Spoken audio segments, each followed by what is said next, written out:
السلام عليكم ورحمة الله وبركاته. اللهم صل وسلم وبارك على سيدنا محمد وعلى آله وصحبه وسلم. النهاردة بقى جبت لكم أكلة جميلة جدا وهتعجبكم إن شاء الله كلكم. هنعمل أحلى طاجن لحمة بالبصل والخضار وبطريقة جميلة وجديدة، ويعني هقول لكم على كل بقى الحركات والتكات الجميلة فيها والتسوية بتاعتها الحلوة، وخليكي معايا واحدة واحدة عشان أعرفك هتسويها ازاي. أول حاجة طبعا اللحمة بتاعتنا، طبعا زي ما تحبي، لحمة ضاني، لحمة بقري، لحمة جاموسي، اللي انت بتحبيها هتجيبيها، ومش هتكون حمر قوي، هتكون يعني سمينة شوية عشان خاطر هي اللي هتديني الطعم والتست الجميل للطاجن. اول حاجة هنبدأ مع بعض، هنجيب البصل بتاعنا هنقطعه زي ما حضراتكم شايفين كده شرايح، وهنجيب كمية كويسة من البصل. يعني طبعا انتي هتعملي مثلا كيلو لحمة، هنجيب كيلو بصل. هتعملي نص كيلو لحمة هتجيبي نص كيلو بصل. هنقطع البصل زي ما حضراتكم شايفين كده شرايح، وهنجيب طماطمايه واحدة، مش هنكتر طماطم عشان خاطر تبقى خفيفة وحلوة، وفلفل رومي وقرن فلفل حامي. هنقطع مع بعض الفلفل كده مكعبات، حابة تقطعيه شرايح زي البصل ماشي كويس. انا هنا جبت فلفل رومي، يعني واحدة فلفل رومي قطعتها مكعبات زي ما انتوا شايفين.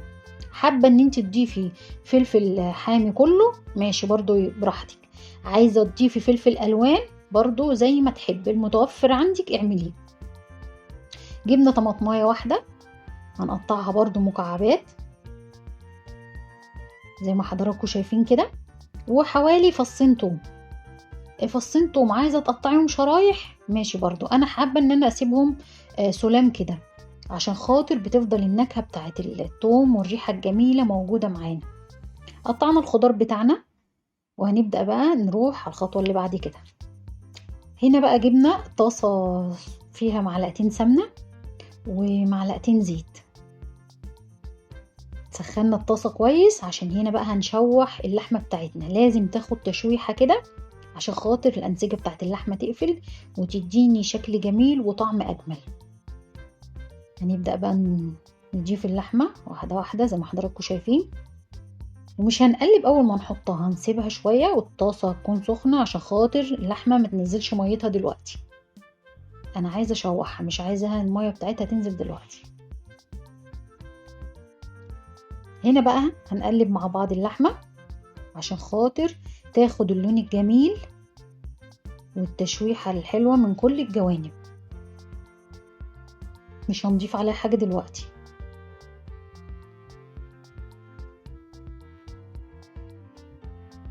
هنقلب كده تاني على الجنب التاني لحد ما كلها تتشوح وتتحمر ويبقى شكلها جميل، هوريهولكوا دلوقتي. خليكي معايا عشان هقولك خطوة خطوة على طريقة التسوية، لان مش هنضيف لها ولا مية ولا شوربة ولا اي حاجة، هي هتسوي نفسها بنفسها بالخضار. هنا بقى زي ما حضراتكم شايفين اللون بتاعنا الجميل بتاع التشويح زي ما هو باين قدامك بالظبط كده، اتشوحت ومظبوط. هنضيف عليها كمية البصل اللي احنا قطعناها، لان البصل ده هو اللي هيسوي لي اللحمة.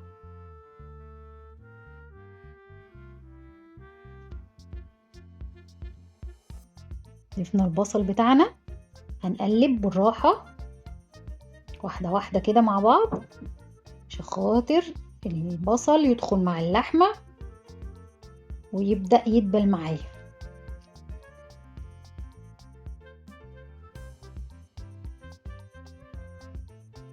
هنضيف عليها بقى باقي الخضار بتاعنا اللي هي الطماطمايه والفلفل الأخضر والثوم. هنقلب برضو مع بعض تقليبة كده بحيث ان الخضار يندمج مع اللحم. هنضيف بقى دلوقتي التوابل بتاعتنا، طبعا فلفل اسود، بهارات لحمة مشكلة، وحبهان ورق اللورا اللي هو المطحون. هنقلب برضو مع بعض تقليبة جميلة كده، وهنغطي عليها ونسيبها تاخد وتدي مع بعض.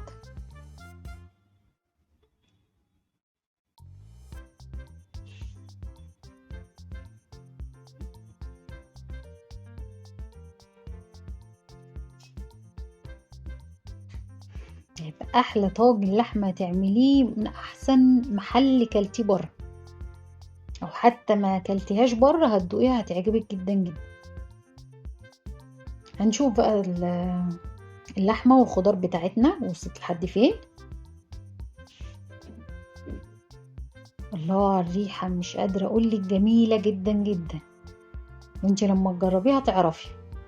كده طبعا الخضار دخل في التسويه يعني مع اللحمه، وبقى جميل قوي كده اندمجوا مع بعض. هنبدا بقى نوطي عليها النار عشان خاطر البصل والخضار ينزل الميه بتاعته، وهو ده بقى اللي هيسوي لي اللحمه بتاعتنا. انا ما ضفتش ملح لان انا مش هضيف الملح دلوقتي خالص، عشان لو ضفت ملح دلوقتي هيخلي اللحمه تشد معايا مش هتستوي كويس. هنا بعد ما غطيناها وسبناها هنشوف برضو الطاجن بتاعنا وصل لحد فين. كل شويه كده والتانية هتقلبي فيه وهتشوفيه البصل بتاعنا بدأ يدبل هو والخضار بدأ ينزل لي المية الجميلة اللي هي هتسوي اللحمة معانا. في الخطوة دي بقى احنا مسخنين الطاجن جوه الفرن، طاجن الفخار هنطلعه بقى علشان هنحط فيه الخضار الجميل واللحمة الجميلة، وهندخلها الفرن تستوي بقى مع نفسها كده براحتها. هنضيف بقى اللحمة بالخضار في قلب الطاجن وهنرصها كويس، وهنغطي بقى بورق الفويل كويس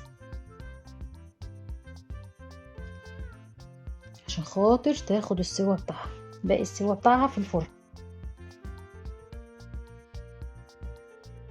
الفرن طبعا هيكون سخن، انا مشغله الفرن والشوايه درجه حراره وسط كده عشان ايه ياخد ويدي مع بعض كده في السوا ويبقى جميل. هنجيب حله وهنحط فيها سمنه او زبده، انا هنا حطيت زبده صفرا تبقى جميله جدا جدا في الرز. ما عندكيش ممكن عادي تستخدمي السمنه وتضيفي عليها معلقتين زيت، بيخلي الرز برضو جميل ومفلفل وكويس، اللي انت حباه المتوفر عندك. صفينا الرز بتاعنا كويس بعد ما غسلناه وضفناه على السمنه، هنبدا بقى نشوح فيه علشان خاطر الخطوه دي هي اللي هتخلي الرز يبقى مفلفل مش هيعجن معايا. هنقلب فيه كده، وهنا الرز السمنه بتاعتنا باينه فيه، غطت الرز كله ولمعته وباينه معايا زي ما حضراتكم شايفين كده. هنضيف معاها بقى مكعب مرق الدجاج، بصراحه بيخلي الرز طعمه جميل قوي. مش حباها ممكن تستغني عنها عادي، الشوربه الموجوده هتديكي طعم جميل برضو. وهنضيف حوالي ربع معلقه فلفل اسود، برضو بتدي نكهه وريحه للرز جميله جدا. هنقلب مع بعض بقى كل ده احنا بنشوح في الرز عشان خاطر يبقى جميل معانا ومفلفل. هنضيف الشوربه بتاعتنا واحده واحده عشان في ناس يعني ما بتعرفش تظبط الشوربه، ممكن تقولك تزيد مني تقل مني يطلع معجن معايا. لا انا هقولك دلوقتي تظبطيها ازاي. هنضيف الشوربه واحده واحده مع بعض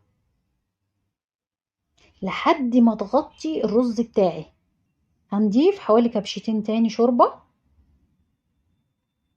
كده مظبوط. بص الرز معايا اتغطى كله ومش باين كده المظبوط بتاع الرز. هضيف هنا بقى الملح عشان اضفت الشوربه وهي طبعا مملحه، فانا هظبط الملح بتاعي على قد الشوربه اللي انا ضفتها. مش عندك شوربه ممكن عادي تستبدليها بميه، المتوفر عندك اعمليه. هنقلب بقى الرز بتاعنا كويس عشان الملح يدوب فيه، وهنغطيه وكل ده على نار عاليه.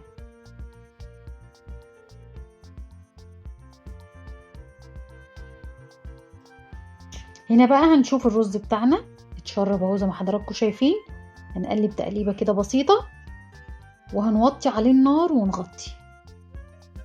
نروح بقى الخطوه اللي بعد كده. هنا انا هضيف يعني بطاطسيتين بس للطاجن بتاعي، مش هزود زياده عن كده، بس بصراحه احلى بطاطس هتاكليها مع الطاجن ده، احلى من صينيه البطاطس واحلى من اي حاجه. هتاكلي البطاطس قبل اللحمه. حوالي كده بطاطسيتين هتقطعيهم زي ما حضرتك شايفة التقطيعة اللي انت عايزاها. انا هنا ضفت الملح على البطاطس علشان هو ده الملح اللي هيحيق الطاجن بتاعي، لان انا ما ضفتلوش ملح. وحطيت رشة فلفل اسمر بسيطة.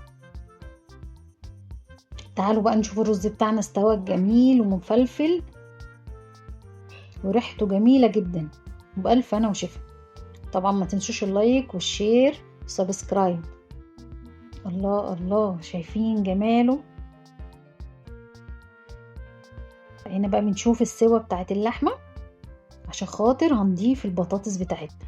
اللحمة كده دخلت على السوا، هبدأ بقى ان انا اضيف البطاطس بتاعتي وهقلب كده كويس عشان خاطر الملح بتاعي يحيق لي الطاجن ويبقى تمام مظبوط، مش محتاج حاجة تاني. وهنا رجعنا لكم والطاجن الجميل بتاعنا استوى، وسيبناه طبعا لما الوش اتحمر شوية، شلنا من عليه الفويل وسيبنا الوش اتحمر شوية، وجبنا بقى التكة الجميلة اللي هتديك احلى ريحة للطاجن. هي فحماية كده وحطيناها في النص وضفنا عليها شوية سمنة من الطاجن كده، وتغطيه وتسيبيه. احلى طاجن هتاكليه بألف هنا وشفا. واتمنى ان هو يعجبكم حضراتكم وتقولوا رأيكم فيه. هستنى رأيكم، ويتمنى ان هو يا رب يعجبكم ويكون عند حسن ظنكم. وبألف هنا وشفا. السلام عليكم ورحمة الله وبركاته.